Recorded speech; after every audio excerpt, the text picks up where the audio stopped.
भाइयों, जय आदिवासी। ये लोग बैठ जाए भाई, दादा बहुत दूर से आए, 500 किलोमीटर से चल के आए। आप सब थोड़ा आगे आ जाओ, आगे आ जाओ और बैठ जाओ अंदर। आप मंच वाले भी आ जाओ, मेरे सामने रहोगे मैं अच्छा बोल पाऊंगा। तो छाव भी आ गई यार, उधर तो आराम से बैठो, आराम से बैठो। छाव भी आ गई। आ जाओ भैया, आप कहीं बाहर के वैसा लगता है इसलिए अंदर आ जाओ। बहने, बेटियां, हमारी भाभियां कहो, बहू कहो, सब यहाँ पर अपने बीच में बैठे हैं। और हमारे महापुरुष, हमारे भगवान टंट्या भील का गाथा स्थापना हो रहा है, उसका अनावरण भी अभी हमको करना है। बहुत सारी बातें आप लोगों ने, विभिन्न सामाजिक कार्यकर्ता विभिन्न क्षेत्र से आए, उनकी बात आपने सुनी। मेरा अपना यहाँ पर इस जिले के अंदर तीसरा कार्यक्रम है। पहले वहाँ कस्बे में कार्यक्रम था, वहाँ हम लोग आए थे शहर के बीचों बीच। इसके बाद में कट्टीवाड़ा में आए थे और आज हमारा तीसरा कार्यक्रम जिसमें मैं आया हूँ। आप लोगों ने बहुत सारी बातें सुनी और आगे भी सुनेंगे। कुछ महत्वपूर्ण बातें हैं जो आपके बीच में मैं रखना चाहता हूँ, क्योंकि जड़ को समझे बगैर हम लोग किसी भी बात को उतने अच्छे तरीके से दूसरों को नहीं समझा पाते। चूंकि मैं एक शिक्षक हूं, तो शिक्षक का दायित्व यही होता है, कर्तव्य यही होता है कि वह अपने बच्चों को भी पढ़ाए, अपने बच्चों को मतलब अपने स्कूल के बच्चों को पढ़ाए और समाज को भी पढ़ाए। तो समाज को पढ़ाने के लिए हम लोग बोलते रहते हैं, जन जागरण करते रहते हैं। आज भी मैं 3 से 4 घंटा पढ़ता हूं, इतने स्टूडेंट भी नहीं पढ़ते हैं। तो आप लोगों से मेरा अनुरोध है, विशेष करके क्योंकि मैं शिक्षा जगत से जुड़ा हूं, तो आपको लगातार पढ़ना पड़ेगा और उसके अंदर जो चीजें अच्छी हैं उनको हमें ग्रहण करना है और जो हमारे अनुकूल नहीं है उनको हमें छोड़ना है। मेरे समाज के भाइयों बहनों, कोई भी व्यक्ति का मतलब महिला पुरुष दोनों परिपूर्ण नहीं होता। उसके अंदर कुछ कमियां खामियां हो सकती हैं, उनको हमें और सुधार करना है और वो सुधार अपने अंदर होता है, कोई दूसरा नहीं कर सकता। तो हम लोगों को लगातार अपनी क्षमताओं का वर्धन करना है, अच्छे से अच्छा नॉलेज इकट्ठा करना है और अच्छे से अच्छा बोलना सीखना है। ये बात आप लोगों के बीच में सबसे पहले मैं कहना चाहता हूं। दोस्तों, अभी पिछले दिनों बाढ़ सी आ गई है आदिवासियों के बारे में बोलने पर। कोई कह रहा है कि आदिवासी इस देश का मालिक है। अभी राहुल जी ने बोला था, तो ये बात हम लोग पहले से कह रहे हैं। झाबुआ में ही हम लोगों ने आदिवासी एकता परिषद के कार्यक्रम में मैंने एक स्लोगन दिया था कि जय जोहार का नारा है, भारत देश हमारा है। इस आर्टिकल के अलावा एक और आर्टिकल हमने बोला था कि वनवासी नहीं आदिवासी है हम, आदिवासी ही नहीं भारत देश के मूल मालिक है हम। ये चीजें आप लोगों के माध्यम से बार बार समाज के बीच में रखी गई और इसको ज्यादा लोकप्रिय होने की वजह से जो हमारे समाज का अंदर से भाव था, हमारे अंतर मन में हमारे पूर्वजों की आवाज थी, उस आवाज को आप लोगों ने अच्छे तरीके से समाज तक पहुंचाया, लोकप्रिय हुआ यह आर्टिकल। तो आज की तारीख में सबको बोलना पड़ रहा है, सभी बोल रहे हैं और एक दिन आएगा जो नहीं बोलते वो भी बोलेंगे। जो वनवासी बोल रहे हैं ना, वो भी बोलेंगे। तो उस दिन तक हमें अनुशासन में रहना है, पेशेंस रखना है, धैर्य रखना है, उलझना नहीं। मैं बार बार कहता हूं, पिछली बार भी मैंने पाताल पानी में बोला था, भेद नीति की बात। हमें आदिवासी बनाम आदिवासी नहीं होना है। यदि आदिवासी आदिवासी से लड़ने लग गया तो दूसरे लोग कामयाब हो जाएंगे। ये बात ध्यान रखो। आदिवासी बनाम आदिवासी यदि हम हो गए तो दूसरे लोग कामयाब हो जाएंगे।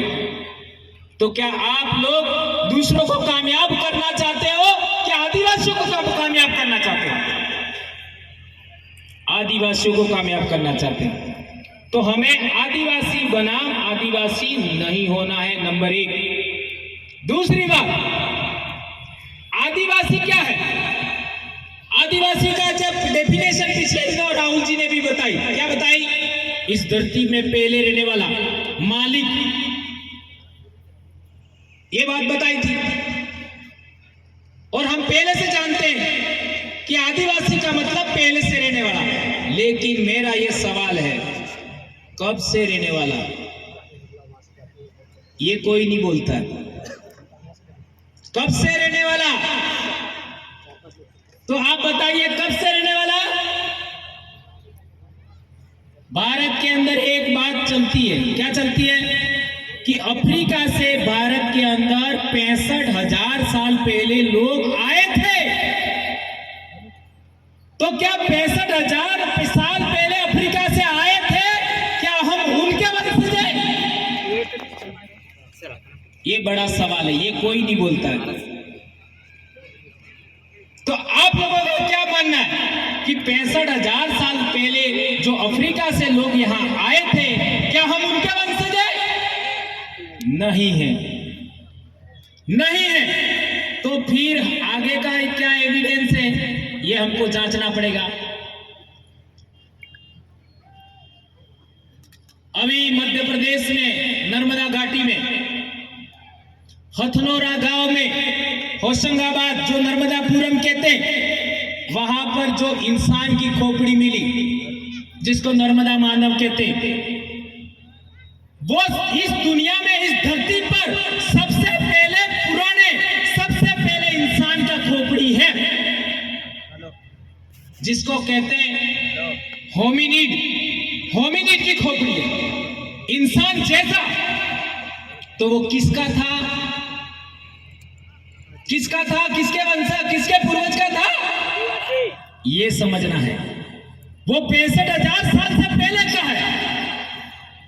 इसी तरीके से मध्य प्रदेश में ही नरसिंहपुर जिले में भीमबेटका, ये भीमबेटका शब्द भी हमारा नहीं है, वहां पर जो इंसान ने चित्रकारी किया, शैल चित्र बनाए, वो भी 65,000 साल से पुराने हैं। वो किसने बनाए? वो भी हमारे पूर्वजों ने बनाए। इट मीन्स ये बात सिद्ध होती है कि हमारे पूर्वज 65,000 साल से पहले से इस धरती पर रहते थे। इस धरती का मतलब भारत भूमि पर रहते थे। यही बात हमारे साबरमती एरिया, साबरमती नदी के इलाके में, हमारा राजस्थान में कोटड़ा लगता है और गुजरात के अंदर खेड़ ब्रह्मा इलाका लगता है, वहां पर भी ऐसे अवशेष मिले, उससे भी ये बात प्रमाणित हुई। तो अब दूसरी बात आई, 65,000 साल पहले लोग आए, वो कौन थे? ये जांच करने का विषय। मैं अभी इसके बारे में कुछ नहीं बोलूंगा। अब सवाल पैदा होता है कि सिंधु घाटी सभ्यता है, वो 3,500 साल पहले थी। कितना साल पहले? 3,500 साल पहले। इट मीन्स वो लाखों साल के बाद में लगातार इंसान विकसित होते होते होते होते सिंधु घाटी सभ्यता तक खेती बाड़ी और पशुपालन और नगरों का विकास हुआ। ध्यान रखिए, खेती बाड़ी, पशुपालन और नगरों का विकास हुआ।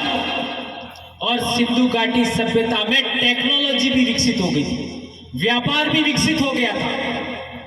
उस जमाने में भी कई सारे लोग भारत में नहीं आए थे। वो कौन थे, ये जांचने का विषय।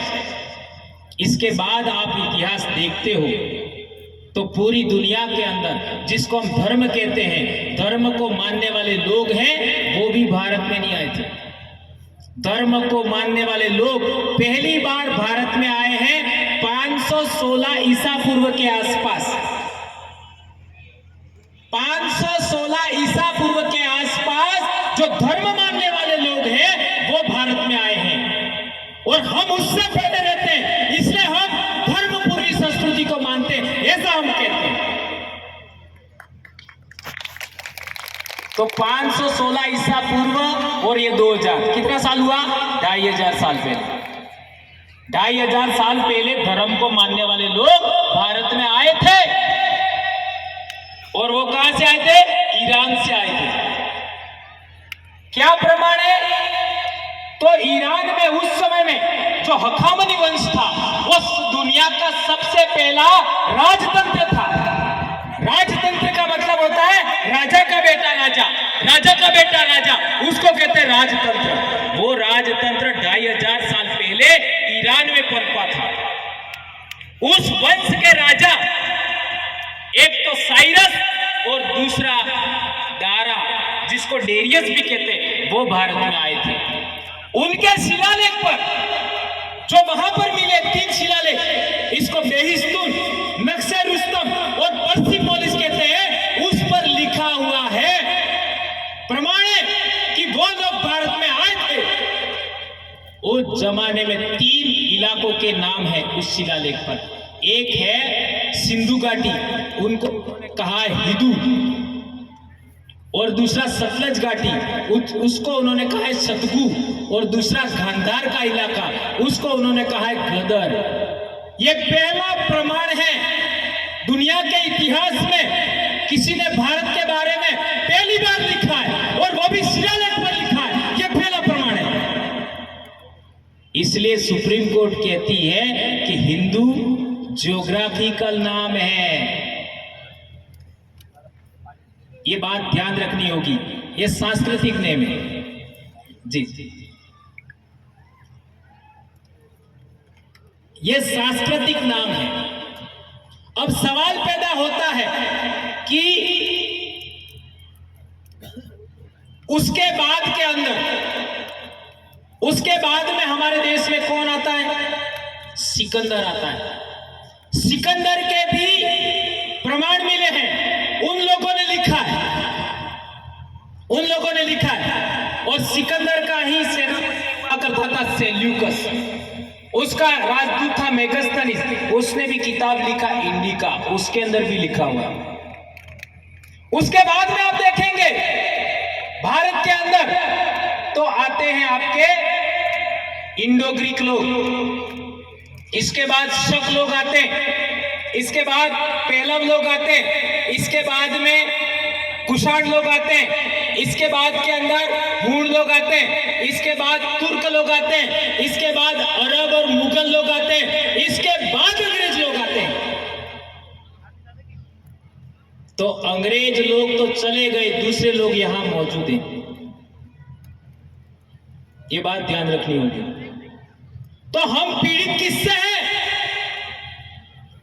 किससे हैं पीड़ित? हम उन लोगों से पीड़ित हैं जो इंसान को गैर बराबरी के आधार पर स्वीकार करता है और आदिवासी बराबरी के आधार पर स्वीकार करता है।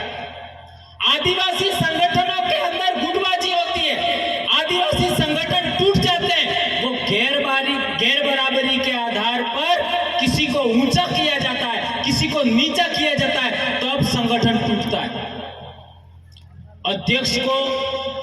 अध्यक्ष की कही हुई बात सभी लोग स्वीकार नहीं करते, क्योंकि वो क्या समझते हैं? अध्यक्ष ऊंचा हो जाएगा, मैं नीचा हो जाऊंगा। ऐसा होता है कि नहीं होता है? ये बात ध्यान रखनी होगी। इसलिए हम लोगों ने आदिवासी जो परिवार का जो कंसेप्ट बनाया, उसमें सभी लोग बराबर, सभी लोग बराबर, कोई छोटा नहीं, कोई बड़ा नहीं, ये कंसेप्ट बनाया। इस वजह से हमको सफलता मिली, अनुशासन कायम हुआ।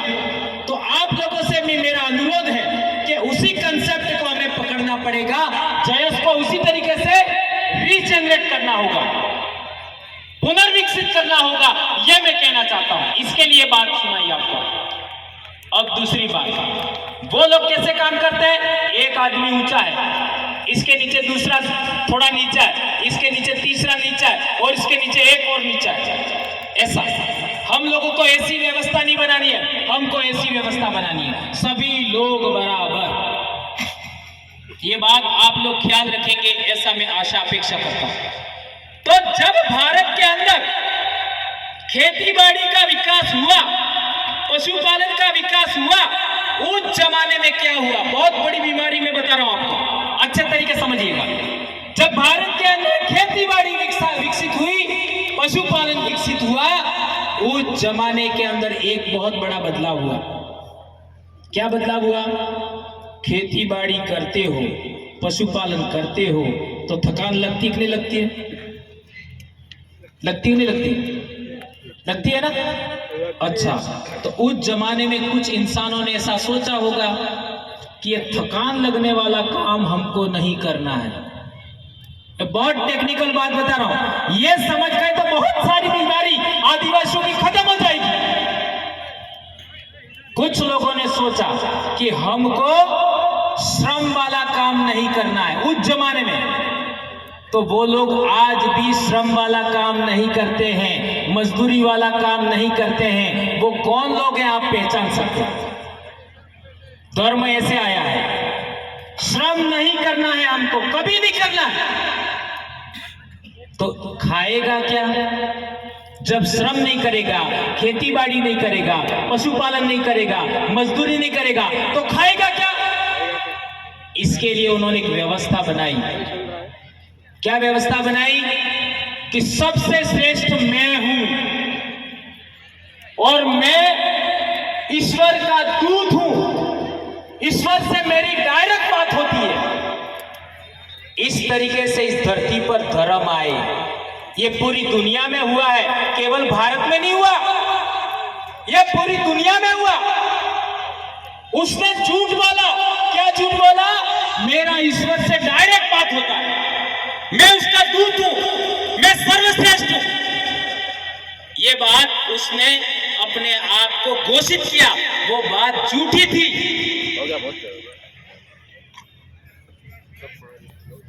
इससे क्या हुआ? जो सच बोलने वाले लोग थे उनमें विभाजन हो गया। ध्यान रखो, आदिवासी आज भी सच बोलता है, और आदिवासी हारता क्यों है? सच बोलने की वजह से हारता है। तो इसका मतलब क्या है कि हमको सच नहीं बोलना है, बोलना है। लेकिन झूठ बोलने वाले लोग कौन कौन है, उनको निष्प्रभावी करना है, तभी आप सफल होंगे। ये बात समझना है। तो झूठ बोलने वाले लोगों ने धर्म का विकास किया, ये बात ध्यान रखनी होगी। फिर क्या हुआ? सच बोलने वाले लोग थे, उनके अंदर विभाजन हो गया, और सच बोलने वाले लोगों में विभाजन होने के बाद उन लोगों ने जो उनके समर्थक बन गए, उनको उन्होंने दूसरे नंबर पे रखा। ध्यान रखो, पहले नंबर पे नहीं रखा, दूसरे, तीसरे, चौथे नंबर पे रखा। इस तरीके से हमारे देश के अंदर वर्ण व्यवस्था और जाति व्यवस्था आई, और धर्म, जाति व्यवस्था और वर्ण व्यवस्था के बगैर धर्म नहीं है, और आदिवासी जाति व्यवस्था और वर्ण व्यवस्था में नहीं आता। यह हमारे 8वीं की किताब में पढ़ाया जाता है। जो वर्ण बाह्य है, जो जाति बाह्य है, उसको आदिवासी कहते हैं। और हम लोग क्या करते हैं? हम लोग भी वर्ण बाह्य स्वीकारते नहीं अपने आप को, हम भी जाति बाह्य अपने आप को स्वीकारते नहीं है। वर्ण बाह्य होने के लिए, आपका वर्ण को मानने के लिए, जाति को मानने के लिए ऊंच नीच जरूरी है। ध्यान रखो, बहुत इंपॉर्टेंट बात कह रहा हूं। ये वर्ण व्यवस्था और जाति व्यवस्था हमारे पूर्वजों की देन नहीं है, उनकी है, जो धर्म को मानते। तो वर्ण और जाति के लिए क्या जरूरी है? ऊंच नीच जरूरी है।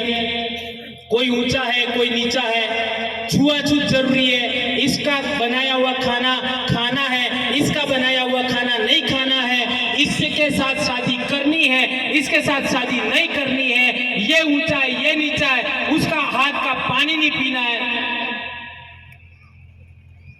ये जाति व्यवस्था और वर्ण व्यवस्था का जहर है। ये बात हमको समझना पड़ेगा। यदि आदिवासी को बचाना चाहते हो तो इससे निकलना पड़ेगा। इसके लिए 2011 में रायपुर के अंदर कार्यक्रम था आदिवासी एकता परिषद का। उसके अंदर एक आदमी ने कहा था, बहुत बड़े अधिकारी हैं, बीएस रावते करके, उन्होंने एक बात बताई थी कि हम लोगों को इधर से राजस्थान से इधर तक शादियां करनी होगी, इधर से उधर शादियां करनी होगी, हमारी ये बेटियां उधर दें, उधर की बेटियां इधर आवे, ऐसा होना चाहिए। तो क्या हम लोग अपने जिले में ऐसा करने में कामयाब हो रहे हैं? अब समझ गए होंगे मैं क्या कहना चाहता हूं। हम लोग भी छुआछूत से उभरे नहीं है, हम लोग भी ऊंच नीच से उभरे नहीं है। मेरे अपने जिले में, मेरे गांव के बॉर्डर पर रोड है, रोड के उधर वाले लोग हैं, वो भक्ति के आधार पर हमारे से छुआछूत करते हैं, हमारे से हमारा बनाया वो खाना नहीं खाते। क्या अलीराजपुर जिले में ऐसा है कि नहीं है? है। ये बात पॉइंट करिए, ध्यान रखिए। यदि आदिवासियों को बचाना चाहते हैं तो हमें भील भिलाला से उबरना होगा। कौन कौन सहमत है?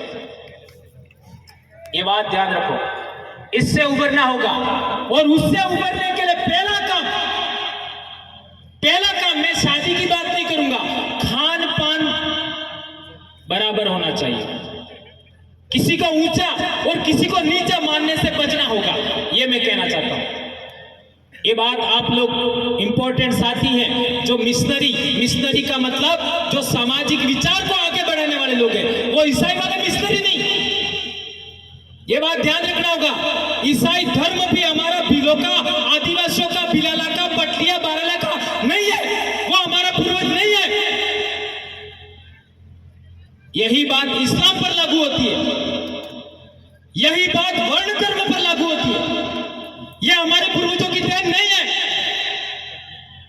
यह बात हम बार बार समझाते हैं। आज कुशलगढ़, रतलाम, झाबुआ, हमारा खेरवाड़ा, हमारा पड़ोस में अरवली और आपका क्या कहते हैं उदयपुर, साबरकांठा जिले के अंदर बहुत सारे आदिवासी भाई कन्वर्टेड हो गए थे, वो भी वापस अपने घर में आ रहे हैं। आज की तारीख में आदिवासी संस्कृति को एक्सेप्ट कर रहे हैं। ये आपको करना होगा, सबको करना होगा, ये कहना चाहता हूं।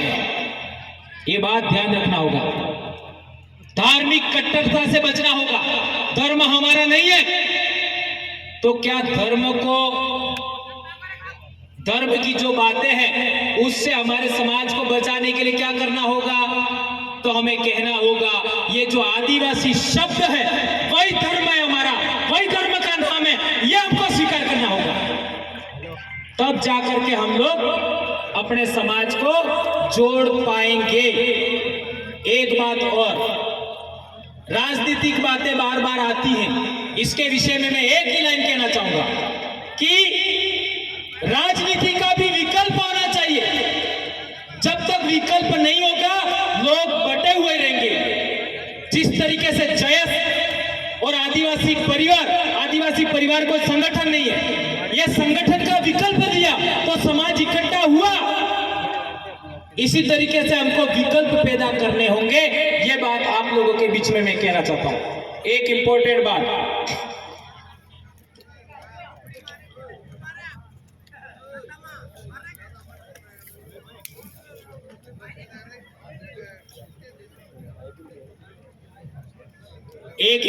बात, सबसे पहले हमारे एक साथी ने बोला था जल जंगल जमीन, ठीक है?